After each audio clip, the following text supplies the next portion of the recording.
What's going on, Lakers Nation? Welcome back to Lakers News Fan Report, your ultimate destination for all the breaking news, exclusive updates, and in-depth analysis on our beloved Los Angeles Lakers. I'm bringing you something today that's going to shake up everything you thought you knew about this franchise's direction. And I need you to stay with me through this entire breakdown, because the landscape of Lakers basketball is shifting right before our eyes. Look, we've been on an incredible journey this season, 15 wins and only 4 losses. The energy at Crypto. Camarena has been electric. The team chemistry looks better than it has in years.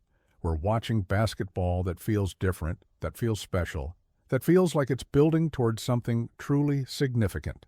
But underneath all that success, there's a story developing that nobody wants to talk about openly, a reality that's becoming impossible to ignore, and it's going to define the next chapter of Lakers basketball, whether we're ready for it or not. I've been covering this team for years, talking to sources, analyzing every game, every practice report, every subtle shift in rotation and strategy. And what I'm seeing right now represents one of the most dramatic transformations in franchise history. We're witnessing something that seemed unthinkable just 12 months ago, something that's changing the entire identity of what it means to be a Laker in 2025 and beyond. So let me set the stage for you. This season has been a revelation in so many ways. We've seen players step up that we didn't expect to carry this kind of load. We've seen offensive schemes that are more dynamic and unpredictable than anything we ran in previous years. We've seen a defensive intensity that has opponents genuinely uncomfortable when they come into our building. But most importantly, we've seen a shift in who carries the responsibility of being the franchise centerpiece, the go-to guy in crunch time, the face that represents Lakers basketball to the world. For 2 decades, that face has belonged to one man, a generational talent who redefined what it means to be an all-around player in this league. Someone who brought championships, who brought prestige, who brought a level of excellence that elevated everyone around him. But here's the reality that we need to discuss openly and honestly. For the first time in his entire career, spanning 20 years, he's not the main man of the franchise he's part of. And that's not speculation. That's not media narrative. That's observable fact based on how this team operates right now. The Lakers were flying high early in the season, even when he was sitting out games. The offense didn't stall. The defensive rotations didn't fall apart. The team didn't look lost without his leadership on the floor. That tells you something fundamental about where this franchise is positioned and where it's headed. And while that might be uncomfortable to process for some fans, it's actually incredible news for the long-term health of this organization. Now, before anyone jumps to conclusions, let me be crystal clear about something. This isn't about disrespect. This isn't about diminishing accomplishments or legacy. This is about recognizing the natural evolution of a franchise that's always been about winning championships, not about sentimentality. The Lakers have always made the tough decisions when necessary. And right now, we're watching another one of those moments unfold in real time. The arrival of Luka Doncic changed everything. When that trade went down in February, when Anthony Davis took the flight to Dallas in exchange for one of the most electrifying young superstars in the entire NBA, the basketball world stopped. Nobody saw it coming. The move polarized analysts, fans, and players across the league. But now that the dust has settled, now that we've seen Doncic in purple and gold for months, the genius of that move is undeniable. Luka is 26 years old. He's an MVP candidate. He's one of the 5 best players on the planet right now. He's averaging spectacular numbers while making everyone around him better. He's the kind of generational talent that franchises build entire eras around. And most importantly, he's got at least another decade of elite basketball ahead of him. That's the foundation you build championship contention on. That's the player you structure your entire organization around. And here's where it gets really interesting. Austin Reeves has emerged as the most surprising breakout star of the 2025-26 season. We all knew he had potential, But what he's doing right now goes beyond anyone's wildest projections. He's not just a complementary piece anymore. He's a legitimate second or third option who can create his own shot, who can defend multiple positions, who plays with the kind of competitive fire that championship teams require. The Doncic-Reeves combination has been absolutely lethal, and it's given the Lakers an identity that doesn't rely on any single player carrying an unsustainable burden. The pick-and-roll chemistry between Doncic and Reeves has been particularly devastating. Opposing defenses simply don't have an answer when these two get into their rhythm. Doncic's court vision combined with Reeves' ability to read defenses and make the right cut at the right time has created an offensive synergy that's among the best in the league. We're seeing assist numbers that rival some of the greatest duos in recent NBA history, and they're only going to get better as they continue to develop that chemistry. So where does that leave LeBron James? That's the question everyone's dancing around, but I'm going to address it head-on because you deserve honest analysis, not sugar-coated narratives. James is 41 years old. He's dealing with sciatica issues in his left leg. He's sitting out games for load management, and through this season, he's expected to miss many more. Those are just facts, not criticisms. But here's what's also true. When he's on the court, he can still play. He's shown that even with Doncic and Reeves thriving, there's still a role for him in this system. He's still capable of averaging above 20 points per game. He still has the basketball IQ that makes him one of the smartest players to ever touch a basketball. His ability to read defenses, to make the right pass, to elevate his game in crucial moments hasn't disappeared just because he's gotten older.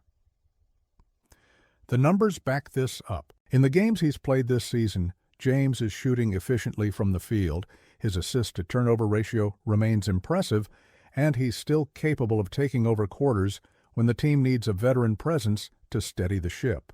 His experience in playoff situations, his understanding of what it takes to win championships, his ability to mentor younger players, these are all valuable assets that can't be quantified in a simple box score.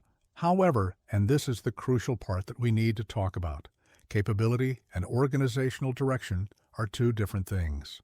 Just because someone can still contribute doesn't mean they're part of the long-term blueprint. And according to major analysts who have their fingers on the pulse of NBA decision-making, if the Lakers had a choice right now, they would explore moving James to another situation, not because his game has fallen off a cliff, but because of his age and because they've got Luka as the future. Think about it from a pure basketball operations perspective. Luka is 26 with his entire prime ahead of him. The Lakers want young talent around him who can grow together, who can develop chemistry over multiple seasons, who can be part of a sustained championship window that lasts 5 to 7 years. That's how you build dynasties in the modern NBA. You don't build them around players who, no matter how great they've been, are on the back nine of their careers and will likely retire within the next year or two. This isn't personal. This is business. This is the cold, calculated reality of running a championship-caliber organization in a league where windows open and close faster than ever before. The Lakers have always been willing to make the tough calls, and this might be the toughest one in recent memory. Now, let's talk about what this actually means for the team moving forward. The Lakers are currently 15-4 after their dominant win over the New Orleans Pelicans. That record isn't an accident. It's the result of a system that works, of players who understand their roles, of a coaching staff that's maximized the talent on the roster, and, crucially, it's a record that's been built without relying on one player to carry the entire offensive load night after night. The defensive improvements have been particularly noteworthy. With younger legs in the rotation more consistently, the Lakers are getting back in transition faster. They're contesting more shots at the rim, and they're creating more turnovers that lead to easy baskets on the other end. The defensive rating has improved significantly compared to last season, and that's directly correlated to having players who can sustain high-intensity defense for longer stretches, without needing extended rest periods. Doncic is the face of the franchise now. That's not up for debate anymore. Whether James moves to another team in the near future or whether he decides to retire as a Laker doesn't change that reality one bit. The organization has made its choice about who the future is built around, and everything else flows from that fundamental decision. But here's where I want to shift the conversation, because this isn't just about one player leaving or one era ending. This is about what comes next, and I'm genuinely excited about the possibilities. With Doncic as the centerpiece, with Reeves continuing to develop into a legitimate star, with the cap flexibility that could come from moving James's contract, the Lakers are positioned to add another piece that could push them into true championship favoritism. Imagine Doncic with another elite two-way wing. Imagine surrounding him with shooters who can space the floor and let him operate in pick-and-roll situations with maximum efficiency. Imagine a defensive scheme built around younger, more athletic players who can switch everything and create havoc in passing lanes. That's the vision that should have every Lakers fan excited about the next 3 to 5 years. The potential trade scenarios are fascinating to consider. If the Lakers move James to a contender that needs veteran leadership and playoff experience, they could acquire a combination of young players on rookie contracts, future draft picks, and potentially even an established player who fits better with the Doncic timeline. Teams like Cleveland, Philadelphia, or even Miami might be interested in bringing James back for one final championship push, and they have assets that would be incredibly valuable to the Lakers' long-term plans. And let's not forget about the draft capital and trade assets that could become available. If the Lakers make a move involving James, they're not just clearing salary space. They're potentially acquiring picks or young players who fit the timeline of what they're building around Doncic. That's how you sustain excellence in this league. You're always thinking 2 or 3 moves ahead, always positioning yourself to maximize your championship window.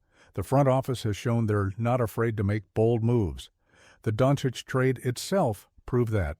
Trading Anthony Davis, a player who had been integral to the 2020 championship, showed that no one is untouchable when the right opportunity presents itself. That kind of aggressive, forward-thinking management is exactly what championship organizations require in today's NBA. I know this is difficult for some fans to process. LeBron James has been synonymous with Lakers basketball for years now. He brought us a championship in 2020.